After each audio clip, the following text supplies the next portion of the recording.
वंदे पुरुषोत्तमम। परम प्रेम में श्री ठाकुर जी के एक भक्त हैं, डॉक्टर राधा कृष्ण लालदा। वो श्री ठाकुर जी के बारे में लिखते हैं। शीर्षक है उनकी कथा। हमारे बड़े भाई और भाभी अपने 4 साल के बेटे के साथ लहरिया सराय स्टेशन पर खड़े थे। जैसे वे आगे बढ़े, एक हादसा हो गया। जैसे ही ट्रेन नज़दीक आई, लड़का हाथ से छूटकर रेल लाइन पर जा गिरा और ट्रेन से उसके हाथ पैर कट गए। उन्हें तुरंत दरभंगा मेडिकल कॉलेज ले जाया गया। सावधानीपूर्वक इलाज के बावजूद उन्हें बचाया नहीं जा सका। भैया और भाभी इस दुख की बात की सूचना मेरे पास भेजे। शिकायत किए कि हम तो इष्टवृत्ति नाम जप का पालन भक्ति भाव से कर रहे हैं, फिर भी हमारी ऐसी दुर्दशा क्यों हुई। मैंने बोला, देखिए, ठाकुर को पकड़ने पर भी ये दुर्घटना हुई, नहीं पकड़ने पर भी ये दुर्घटना होती, लेकिन इष्टवृत्ति व्रत का पालन करने के कारण आपका पुत्र फिर से ज़्यादा लंबा जीवन लेकर ठाकुर की दया से आपके यहाँ जन्म लेगा। मैंने देवघर में श्री ठाकुर के श्री चरणों में इस घटना का निवेदन किया। श्री ठाकुर जी सुनकर गंभीर हो गए और कुछ क्षण बाद बोले कि तुम क्या बोले।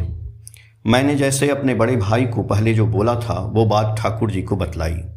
श्री ठाकुर जी बोले, ठीक ही कहा। इस घटना के लगभग 2 वर्ष बाद दादा के घर ठीक उनके पिछले पुत्र की तरह एक लड़के का जन्म हुआ। दिखने में समानता 2 भाइयों की तरह है। वह बालक कालीकांत कर्ण था, जो वर्तमान में सह प्रतिऋत्विक पंजाधारी है। मैं बहुत दिनों से सत्संग आश्रम में हूँ। जबकि मैं बात बता रहा हूँ तब मेरा काम था आश्रम में आने वाले समस्त आगंतुकों को श्री ठाकुर जी का दर्शन कराना और समस्त आश्रम घुमाना। एक बार श्री ठाकुर के सतनाम से दीक्षित उत्तर प्रदेश के राज्यपाल श्री PCM सिन्हा के भाई महेश्वर नारायण प्रसाद सिन्हा आश्रम देखने आए। उनके साथ आए सुदर्शन प्रसाद सिन्हा, एक ऐसे विद्वान जिन्होंने छात्र जीवन में पिछले सारे रिकॉर्ड तोड़ दिए। वह भौतिक विज्ञान के एक अनुसंधान में लगे हुए थे। स्पेक्ट्रम और लाइट की रिसर्च में किसी चीज़ का हल नहीं ढूंढ पा रहे थे। इस रिसर्च की खोज को लेकर वो लंदन गए, पर वहाँ भी उन्हें इसका समाधान नहीं मिला। महेश्वर बाबू सुदर्शन प्रसाद सिंह को यह कहकर आश्रम ले आए कि यदि वे देवघर में श्री ठाकुर जी के पास जाएंगे तो उनकी समस्या का समाधान हो जाएगा। श्री ठाकुर जी दोपहर में श्री मंदिर के स्थान पर एक चट्टान पर बैठे थे और आश्रम के 2-4 लड़कों के साथ साथ कुछ अन्य उपस्थित लोगों को सूर्यास्त की लाल किरणों में क्या है और उनके प्रभाव आदि के बारे में समझा रहे थे। उनके सामने खड़े शोधकर्ता महोदय श्री ठाकुर जी की इस कथा वार्ता में ही अपने समाधान का सूत्र पा गए, जो बहुत दिनों से समाधान नहीं पा रहे थे। सुदर्शन बाबू तुरंत जमीन पर झुककर श्री ठाकुर जी को प्रणाम किए। कोई जिज्ञासा भी नहीं किए और समाधान भी मिल गया। कुछ दिन बाद उन्होंने सुदर्शन इफेक्ट को प्रकाशित किया, जिसमें उन्हें भौतिकी में प्रसिद्धि के शिखर पर पहुंचा दिया। 8-10 साल बाद सुदर्शन बाबू फिर श्री ठाकुर के दर्शन करने देवघर आए। उनसे बात करने के बाद मुझे इस घटना के बारे में पता चला।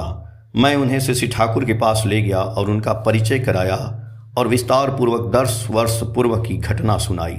जब सुदर्शन बाबू जाने लगे तब श्री ठाकुर ने फिर आने को कहा और कहा कि कौन जानता है कि किसका समाधान किसके लिए काम करता है। बाद में दयाल ने मुझसे कहा, मैं सबसे बंटकर, सबसे मिलकर अपना सामंजस्य बनाकर रखूंगा। बाद में डॉक्टर सुदर्शन प्रसाद सिंह भागलपुर और पटना विश्वविद्यालय के कुलपति बने तथा इंटर यूनिवर्सिटी बोर्ड के अध्यक्ष और बिहार सेवा आयोग के अध्यक्ष बने। पटना सत्संग बिहार की जमीन के लिए सुदर्शन बाबू का बहुत योगदान रहा। यहाँ आश्रम में मुझे कुछ लोग अपने हाथों का खिलौना बनाने की कोशिश कर रहे थे। किसी के पास जाना बेवजह खाना पीना मुझे अच्छा नहीं लगता था। वे लोग कहते थे, तुम अभी यहाँ नए हो इसलिए तुम नहीं समझते, समय आने पर समझ जाओगे। मुझे उनकी ये बातें अच्छी नहीं लगती थीं, लेकिन मेरी दिलचस्पी पावना आश्रम के पुराने कार्यकर्ताओं से मिलकर ठाकुर जी के बारे में जानने की थी। बाकी समय मैं ठाकुर के पास बैठकर उनकी आज्ञा का पालन करने का प्रयास करता। ठाकुर जी के पास रहना और उनकी बातें सुनना मुझे खूब अच्छा लगता था। अचानक एक दिन श्री ठाकुर जी बोले, सुनो लक्ष्मी, यहाँ रहने पर एक को केंद्र करके चलना, नहीं रहने पर सब कुछ खा जाएगा। और बोले, ये हमारे लोग तुम्हें चाहे जितनी भी बाधा दें, जितना प्रतिकूल परिस्थिति हो, चाहे इस मिट्टी में ही मिलना क्यों न पड़े, किंतु मुझे छोड़कर कहीं न जाना। ये अमोघ निर्देश पाकर मैं आश्वस्त हुआ। इसके बाद श्री ठाकुर जी हमें बोले, अजीत गांगुली और रमेश चक्रवर्ती के घर जाकर उनकी लड़की को साइंस पढ़ा सकते हो? मैंने बोला, हाँ, आपकी दया से हो सकता है। मैं सुबह सोरची भवन और दोपहर में यशोदालाल राय रोड पर पढ़ाता था। श्री ठाकुर धीरे धीरे चर्चा करते कि क्या क्या पढ़ाने का तरीका घर में बोलते हो, इसी भाव से पढ़ाना जिससे कम समय में पढ़ने का लगाव जिससे हो। मैं उस नए परिवेश में उनके निर्देशानुसार चलते हुए अनेक तरीका सीखा और जाना। 1966 वर्ष के दौरान श्री ठाकुर जी का सांडिल्य विश्वविद्यालय और गंगा दढ़वा प्रोजेक्ट की परिकल्पना पर कार्य आरंभ करने हेतु विशिष्ट व्यक्ति और जनसाधारण के बीच इस पर चर्चा आरंभ हुआ। पटना के डॉक्टर RC सिन्हा के गंगा किनारे रानीघाट स्थित घर पर शुक्रवार 23 सितंबर 1966 को श्री ठाकुर के जन्म महामहोत्सव का अनुष्ठान होना निश्चित हुआ।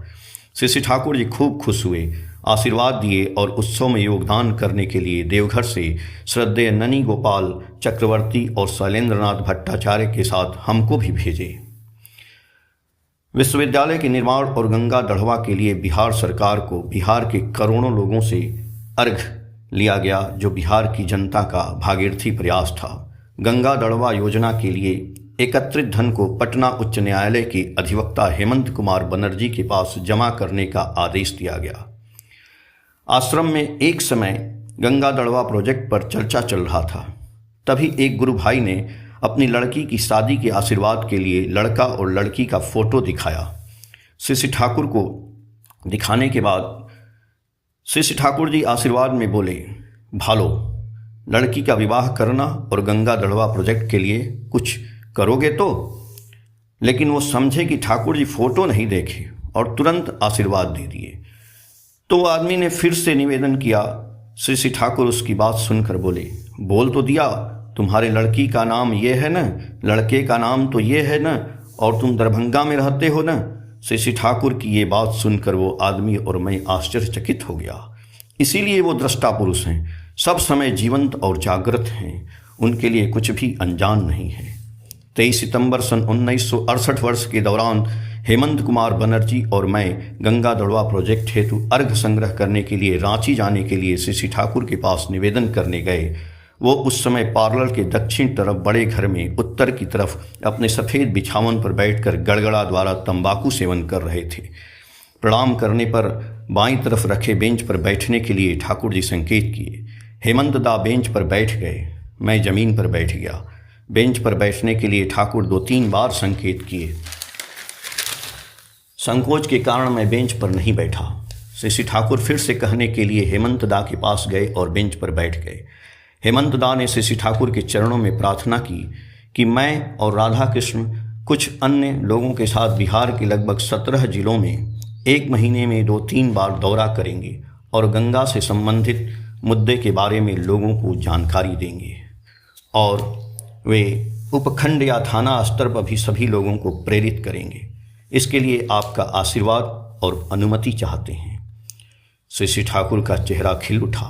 उन्होंने आशीर्वाद दिया, बहुत अच्छा, खूब भालो, लगे रहो, परम पिता की दया करते करते हो जाएगा। और बोले, सबको खुश करते हुए चलना, ऐसा होने पर बिहार का रास्ता खुल जाएगा, बिहार समृद्धशाली हो जाएगा। तब मैं पैजामा पहनता था। श्री ठाकुर जी हमको देखकर बोले, ये तो उचित पोशाक नहीं है, इसे न पहनना ही अच्छा है। एक बार मेरे मन में प्रश्न उठा, यही तो युग युग में रामकृष्ण, बुद्ध, ईसा, मोहम्मद बनकर आए हैं।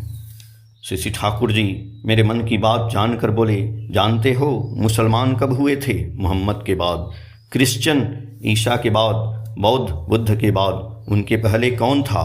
आर्य और आर्य संस्कृति थी। रक्षा करने ही वे लोग इसके लिए आए थे किसी मत या वाद को बनाने नहीं आए। जानते हो, मैं सुनकर मुग्ध हो गया। श्री ठाकुर अक्सर BA MA PhD करने को बोलते थे। मैं और सत्तूदा उनके पास थे। हमसे बोले, तुम करोगे तो? सत्तूदा को विशेष करके बोले, तुमको तो अनेक बार बोले थे। जानते हो, PhD करने का मतलब गुरु को पिंड दान करना होता है। फिर हमको बोले, मैं जो चाहता हूँ उसे अंग्रेजी भाषा में लिख कर छापने का प्रयत्न करो, जिससे हमारी बातें सब जान सकें और समझ सकें। यहीं रहना और हमारी बातें सबसे बोलकर उनको उद्बुद्ध करना। एक दिन परमपिता की दया से हमारी सोच और बातें आकार ग्रहण कर लेंगी। परमपिता की दया, परम पूज्यपाद दादा श्री बौड़दा के आशीर्वाद और पूज्यपाद दादा की प्रेरणा से हमारा PhD पूरा हुआ। विषय था the social philosophy of Shri Thakur अनुकूल चंद्र।